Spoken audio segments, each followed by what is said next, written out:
Billy the bear was sitting in his den. He decided to go out for a walk. He wanted to explore nature, so he climbed up a hill.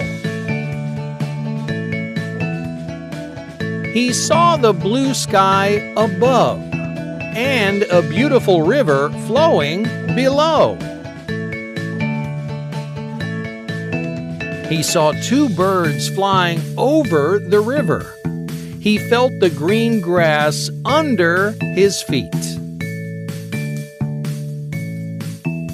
He saw the mountains far away. He saw a ladybug flying near him. He saw a squirrel at the bottom of a tree. The squirrel climbed to the top as quickly as he could. A quiet little mouse stood in front of a rock. Looking at the bear, she quickly hid behind the rock.